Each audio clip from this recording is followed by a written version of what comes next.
അമ്മേ പരിശുദ്ധമേ, അമ്മേ പരിശുദ്ധമേ, ദൈവമാതാവേ, കൃപാസനത്തിലൂടെ ഞങ്ങൾക്കും ഞങ്ങളുടെ ദേശത്തിനും അമ്മ മധ്യസ്ഥം തേടി തന്ന എല്ലാ അനുഗ്രഹങ്ങൾക്കും കൃപകൾക്കും ഞങ്ങളിപ്പോൾ ഹൃദയം നിറഞ്ഞ നന്ദി പറയുന്നു. അമ്മേ പരിശുദ്ധമേ, അമ്മേ പരിശുദ്ധമേ, ദൈവമാതാവേ, 2004 ഡിസംബർ 7 തീയതി ഉച്ചകഴിഞ്ഞ് 2:30 കൃപാസനത്തിൽ സംഭവിച്ച അമ്മയുടെ പ്രത്യക്ഷപ്പെടലിനെ കുറിച്ച് തിരുസഭയ്ക്ക് സമർപ്പിച്ചിരിക്കുന്ന പഠനരേഖകളുടെ മേൽ സഭാത്മകമായ പഠനം ആരംഭിക്കുവാൻ ഞങ്ങൾ പ്രാർത്ഥിക്കുന്നു.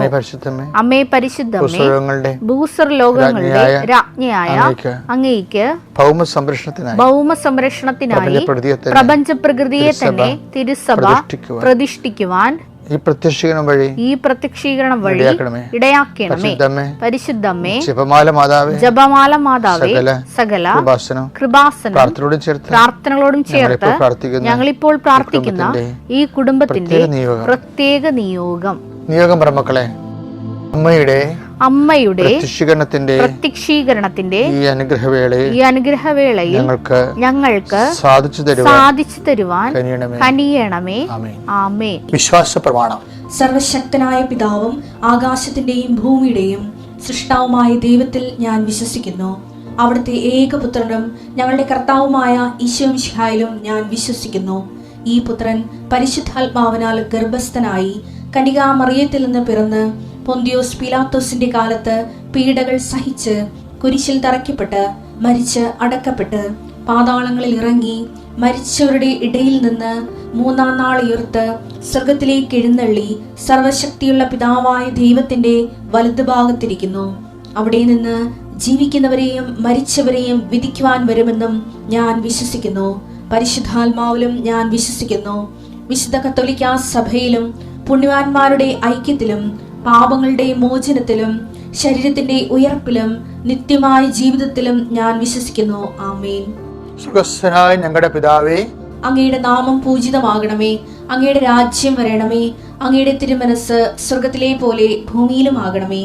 അന്നു വേണ്ടുന്ന ആഹാരം ഇന്ന് ഞങ്ങൾക്ക് തരണമേ. ഞങ്ങളോട് തെറ്റ് ചെയ്യുന്നവരോട് ഞങ്ങൾ ക്ഷമിക്കുന്നത് പോലെ ഞങ്ങളുടെ തെറ്റുകൾ ഞങ്ങളോടും ക്ഷമിക്കണമേ. ഞങ്ങളെ പ്രലോഭനത്തിൽ ഉൾപ്പെടുത്തരുതേ, തിന്മയിൽ ഞങ്ങൾ രക്ഷിക്കണമേ. ആമേൻ. നന്മ നിറഞ്ഞ മറിയമേ, സ്വസ്തി. കർത്താവ് അങ്ങയുടെ കൂടെ സ്ത്രീകളിൽ അങ്ങ് അനുഗ്രഹിക്കപ്പെട്ടവളാകുന്നു. അങ്ങയുടെ ഉദരത്തിൻ ഫലമായി ഈശോ അനുഗ്രഹിക്കപ്പെട്ടവനാകുന്നു. പരിശുദ്ധ മറിയമേ, തമ്പുരാന്റെ അമ്മേ, പാപികളായ ഞങ്ങൾക്ക് വേണ്ടി ഇപ്പോഴും ഞങ്ങളുടെ മരണസമയത്തും തമ്പുരാനോട് അപേക്ഷിക്കണമേ. ആമേൻ. എൻ്റെ കർത്താവിൻ്റെ ഉന്നതമായ നാമത്തിന് സ്വസ്ഥം ചെയ്യുന്നു. കർത്താവെ, അങ്ങയുടെ വിശുദ്ധ രക്തത്താൽ വീണ്ടെടുക്കപ്പെട്ട അങ്ങയുടെ ജനത്തിനു വേണ്ടി ഞാൻ പ്രഭാതത്തിൽ പ്രാർത്ഥിക്കുന്നു. കർത്താവെ, അങ്ങയുടെ മക്കൾ ആദരവോടെ രേഖകളും പിടിച്ചുകൊണ്ട് മുട്ടയിൽ നിന്നുകൊണ്ട് പ്രാർത്ഥിക്കുകയാണ്. ഈശോ കർത്താവെ, not by merit but by grace, നിൻ്റെ കഴിവ് കൊണ്ടല്ല എൻ്റെ കൃപ കൊണ്ടാണെന്ന് അളിച്ചത് കർത്താവിൻ്റെ അതേ വചനങ്ങളിൽ ആശ്രയിച്ചുകൊണ്ട് അങ്ങയുടെ മക്കളുടെ ശിരസ്സിലും ആ രേഖകളിൽ ഞാൻ കൈവച്ച് പ്രാർത്ഥിക്കുന്നു. കർത്താവെ, അടിപ്പുഴ പോലെ വൈദാഖലം പോലെ ദീപികമായ ശക്തി ഈ വ്യക്തികളിലേക്ക് ഇറങ്ങട്ടെ എന്ന് പ്രാർത്ഥിക്കുന്നു. കർത്താവ്, സാമ്പത്തിക ബാധ്യതകളായ ജോലി ഇല്ലാത്തവരുണ്ട്, വിസ പുതുക്കി കിട്ടാത്തവരുണ്ട്. ഈശോയെ, അവരെ സ്പർശിക്കണേ കർത്താവെ. അവർ പ്രാർത്ഥിക്കാനുള്ളതും പ്രവർത്തിച്ച് കഴിഞ്ഞു മനസ്സ് മടുത്ത് തളർന്നിരിക്കണം. ഈശോയെ, അവരെല്ലാം നിന്റെ തിരുമുറുപാർന്ന് അണിപ്രതാർന്ന് വലത് കരത്താൻ ഇപ്പോൾ സ്പർശിക്കണമെന്ന് പ്രാർത്ഥിക്കുന്നു. കൊടിയ കാറ്റടിക്കണമേ കർത്താവെ. കാറ്റ് അങ്ങയുടെ ആത്മീയ കാറ്റാൽ അവരെ ശക്തിപ്പെടുത്തണമെന്ന് പ്രാർത്ഥിക്കുന്നു. പരിശുദ്ധാത്മാവേ, ദൈവത്തിൻ്റെ ആത്മാവേ, ശക്തിയുടെ ആത്മാവേ, ധൈര്യത്തിൻ്റെ ആത്മാവേ, കൃപയുടെ ആത്മാവേ, അങ്ങയുടെ മക്കളിലേക്ക് ആവശ്യിക്കണമേ. അടിപ്പുഴ പോലെ വൈദാഖലം ദൈവികമായ ശക്തി ഉച്ചമുതൽ ഉള്ളംകാല് വരെ ഇടിച്ചിറങ്ങട്ടെ എന്ന് പ്രാർത്ഥിക്കുന്നു. വിശ്വാസം മരിച്ചിട്ടുള്ള ആൾക്കാരെ, വിശ്വാസം മൃതപ്രായമായ അവസ്ഥകളിൽ കർത്താവിൻ്റെ രക്തം തളിക്കപ്പെട്ടെന്ന് പ്രാർത്ഥിക്കുന്നു.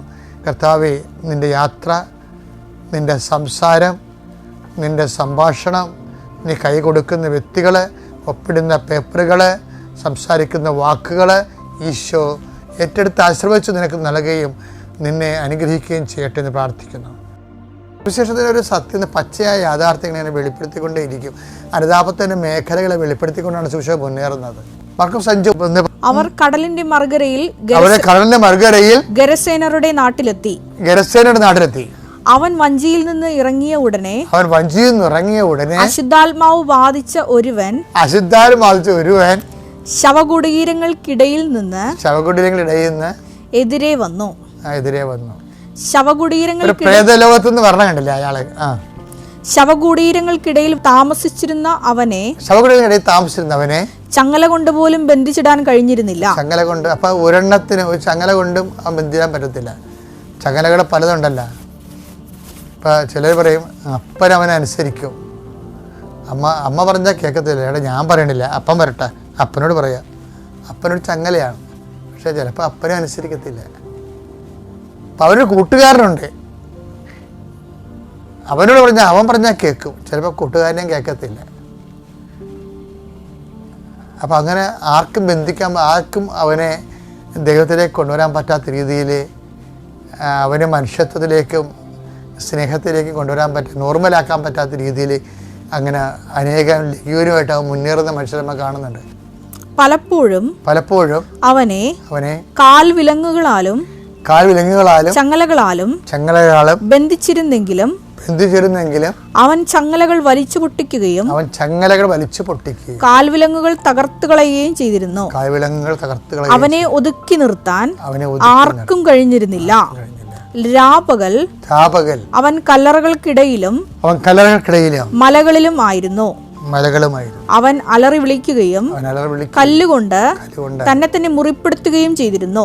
കല്ലുകൊണ്ട് തന്നെ മുറിപ്പെടുത്തിയത് നമ്മൾ ആന്തരിക സൗഖ്യം എന്ന് പറയുകയും ചെയ്യും. തന്നെത്താൻ ഉണ്ടാക്കുന്ന മുറിവുകളാണ്. പല വിഷയങ്ങളും നമ്മൾ ചിന്തിച്ചു കഴിഞ്ഞാൽ അറിയാം ഇതെല്ലാം പ്രോബ്ലം പുറത്തല്ല, പ്രോബ്ലം അകത്താണെന്ന്. പ്രോബ്ലമാറ്റിക് പേഴ്സൺസ് എവിടെ ചെന്നാലും പ്രോബ്ലം ഉണ്ടായിക്കൊണ്ടിരിക്കും. പ്രോബ്ലം ഇല്ലാത്ത ആൾക്കാർ എവിടെ ചെന്നാലും പ്രോബ്ലം ഉണ്ടാകത്തില്ല. ആൾക്കത് പ്രോബ്ലമായിട്ട് തോന്നത്തില്ല.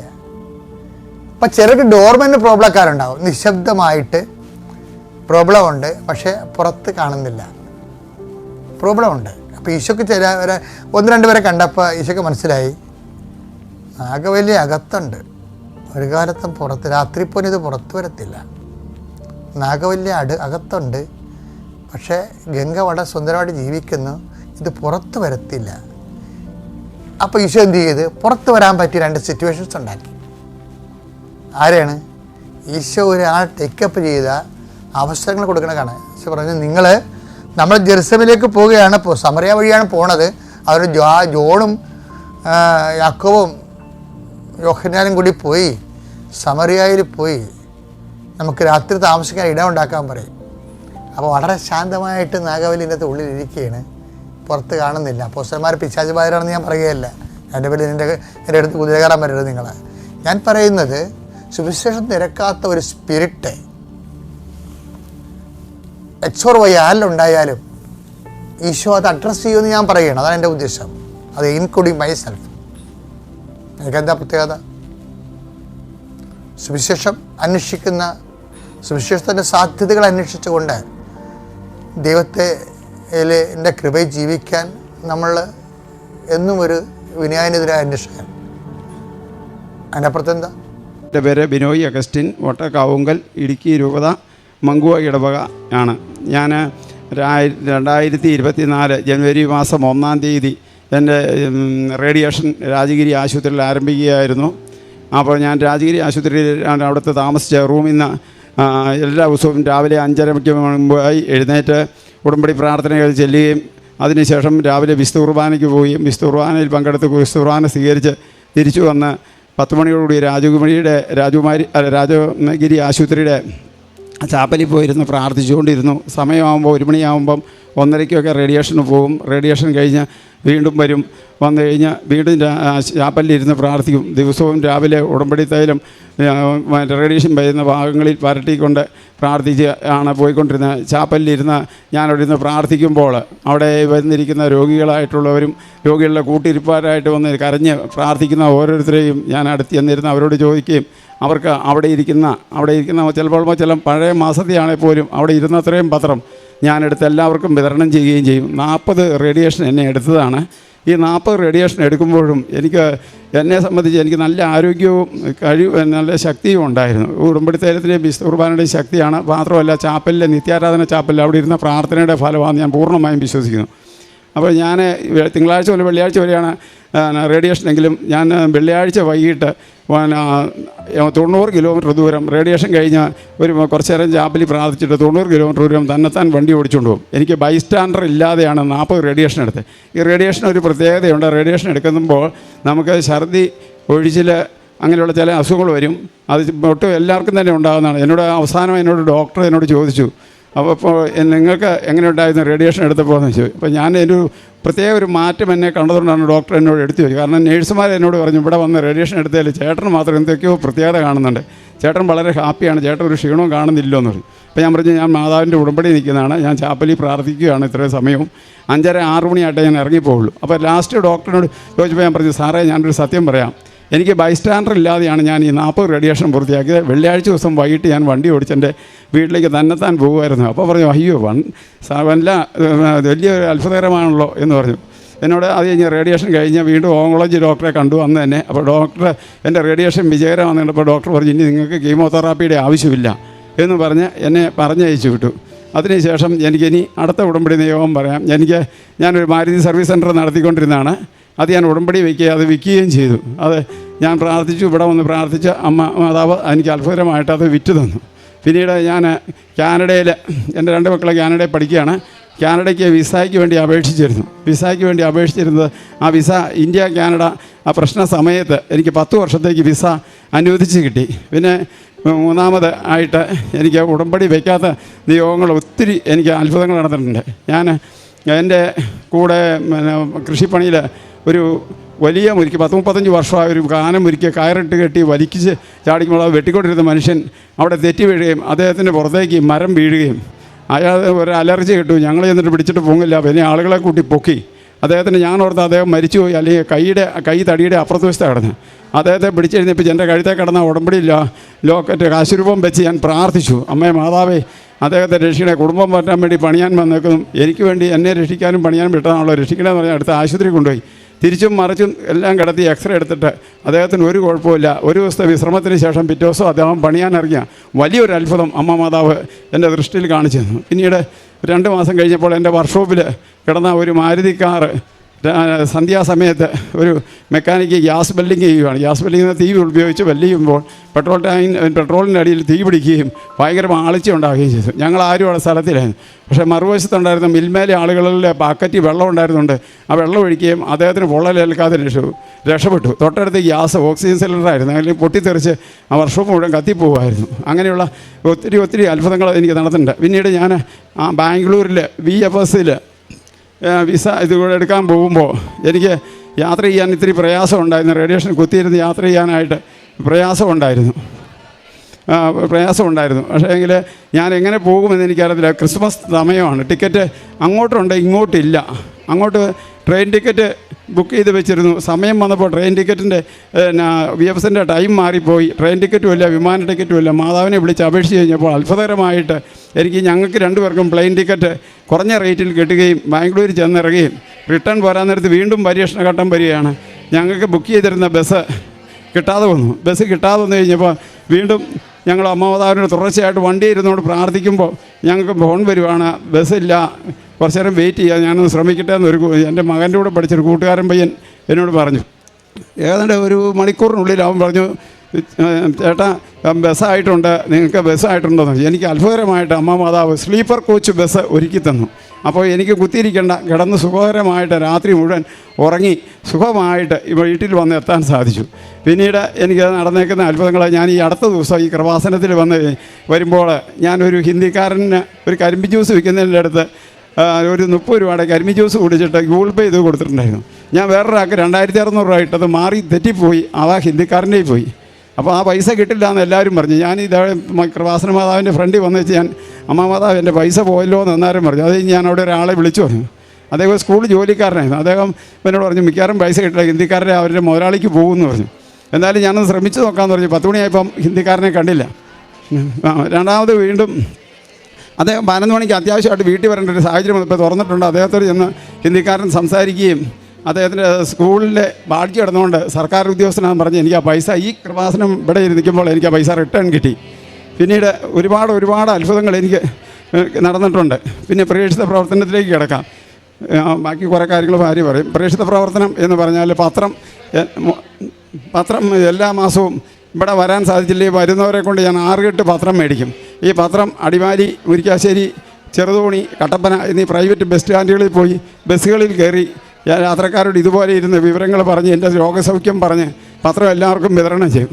അവസാനമായിട്ട് പത്രം വിതരണം ആയി കഴിഞ്ഞാൽ എല്ലായിടത്തും തന്നെ ഇങ്ങനെ കൊടുക്കും. എല്ലാ മാസവും എവിടെയെങ്കിലും ഇരുന്ന് പത്രം കിട്ടിക്കഴിഞ്ഞാൽ അത് ഞാൻ വിതരണം ചെയ്യും. കള്ള് ഷാപ്പിൽ ചെന്നിരുന്ന് പറഞ്ഞാൽ പത്രവിതരണം ഞാൻ നടത്തിയിട്ടുണ്ട്. മുരിക്കാശ്ശേരി, ചിന്നാറ് 2 കള്ള് ഷാപ്പുകളിൽ കയറുന്നുണ്ട്. കള്ള് ഷാപ്പിൽ പത്രവിതരണം ചെയ്യുമ്പോൾ ഒരു പ്രത്യേകതയുണ്ട്. അവിടെ പലവിധ പ്രശ്നങ്ങളായിട്ട് വന്ന് മദ്യപിക്കുന്നവരുണ്ട്. ചിലർ സന്തോഷത്തോടെ സ്വീകരിച്ചുകൊണ്ട് പോകും. ചിലരെന്നോട് പറയും ഭാര്യയ്ക്ക് കൊണ്ടേ കൊടുത്തോളാം എന്ന് പറഞ്ഞ് നല്ല പ്രശ്നക്കാരായ ആളുകൾ വരെ പത്രങ്ങൾ എന്നോട് മേടിച്ചുകൊണ്ട് പോയിട്ടുണ്ട്. എന്നെ അറിയുന്നവർക്ക് എൻ്റെ സൗഖ്യം അറിയാവുന്നവരും സൗഖ്യം കിട്ടിയിട്ടുള്ള എൻ്റെ കാര്യം അറിഞ്ഞുകൊണ്ട് തന്നെ പത്രം മേടിച്ചുകൊണ്ട് പോയിട്ടുണ്ട്.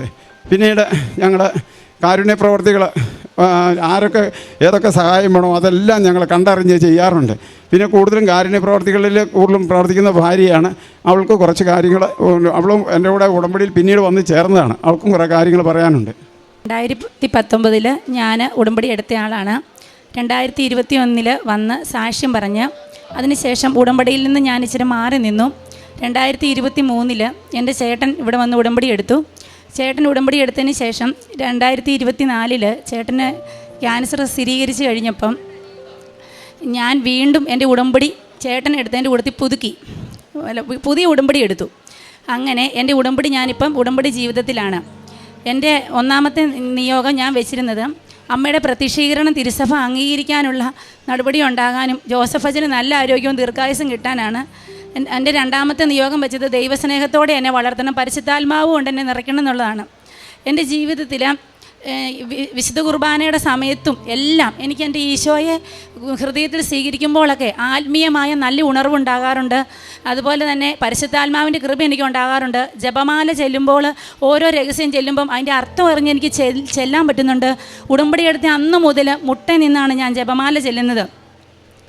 രണ്ടും അങ്ങനെയുള്ള എല്ലാ കാര്യങ്ങളിലും എനിക്ക് ആത്മീയമായി എന്നെ വളർത്താൻ സാധിച്ചു. സ്വർഗരാജ്യം ലക്ഷ്യമാക്കി ജീവിക്കണം വേണ്ടിയിട്ട് ഞാൻ ഉടമ്പടിയിൽ വെച്ചിരുന്നു. അതിനുള്ള കൃപയും അതിനുള്ള ഒരു അനുഗ്രഹം എനിക്ക് തമ്പുരാൻ തരുന്നുണ്ട്. ഈശോയോട് ഒന്നിച്ചായി പോകാനുള്ള ഒരു കൃപ എനിക്ക് തരുന്നുണ്ട്. ഞാൻ മൂന്നാമതായിട്ട് നിയോഗം വെച്ചിരുന്നത് എൻ്റെ മകൻ കാനഡയിലാണ്. അവന് മൈഗ്രെയിൻ തലവേദന വരികയായിരുന്നു. ഇപ്പം 4ാമത്തെ വർഷം നേഴ്സിംഗ് പഠിച്ചുകൊണ്ടിരിക്കുന്ന കുട്ടിയാണ്. അപ്പം ഞാനിവിടെ അവൻ്റെ ഫോട്ടോയും കൊണ്ട് വന്ന് അച്ഛനെ കണ്ട് അച്ഛൻ്റെ കയ്യിൽ അവൻ്റെ ഫോട്ടോ കൊടുത്തു. എന്നിട്ട് അച്ഛൻ ഈശോയുടെയും മാതാവിൻ്റെ മുമ്പിൽ കൊണ്ടുവച്ചിട്ട് സൈത്ത് പൂശാതെ പ്രാർത്ഥിച്ചു. അതിനുശേഷം അവൻ ആ തലവേദന ഇതുവരെ വന്നിട്ടില്ല. അതുപോലെ തന്നെ അവന് ഭക്ഷണം കഴിക്കുമ്പോൾ ഗ്യാസ് ഉണ്ടാവുകയും കണ്ണിൽ ഇരുട്ട് കയറുകയും ചെയ്യുമായിരുന്നു. അതിന് നല്ല കുറവും വന്നിട്ടുണ്ട്. അത് ഞാൻ ജപമാല റാലി പങ്കെടുത്തപ്പം പ്രാർത്ഥിച്ച് അത് കുറഞ്ഞതാണ്. അതുപോലെ തന്നെ എൻ്റെ കാനഡയിലാണ് ഇളയ മോള് നേഴ്സിംഗ് പഠിക്കുന്നത്. അവൾ ഇവിടുന്ന് പോയി കഴിഞ്ഞ് കൂട്ടുകാർ 5 പേരാണ് അവർ റൂമിൽ താമസിച്ചുകൊണ്ടിരുന്നത്. ഇവിടുന്ന് വളരെയധികം പ്രയാസപ്പെട്ട് അവിടെ വിട്ടിട്ട് അവിടെ ചെന്ന് കഴിഞ്ഞപ്പോൾ ഇവർ ഇച്ചിരി കൂടുതലായി. അപ്പോൾ എനിക്ക് ഇവിടെ മാനസികമായ വേദന, പരീക്ഷയ്ക്കെല്ലാം തോറ്റുപോയി പരാജയപ്പെട്ട് തിരിച്ചു വരേണ്ടി വരുമോ എന്നോർത്ത് ഞാൻ മാതാവിനോട് മുട്ടിപ്പായിട്ട് പ്രാർത്ഥിച്ചു. ഉടമ്പടി കാശുരൂപവും ഒരു 5 പേരുടെയും കൂടെ ഫോട്ടോ എടുത്ത് ഞാനിങ്ങനെ വെച്ചിട്ട്, മാതാവേ ഈ മക്കൾക്ക് നല്ല രീതിയിൽ ഇവരെ പിരിച്ച് മാറ്റി ഇവരെ ഇങ്ങനെ ഒരു കൂട്ടുകെട്ടിൽ പെട്ട് പരാജയം വരാൻ അനുവദിക്കരുത് എന്ന് ഞാൻ പ്രാർത്ഥിച്ചു.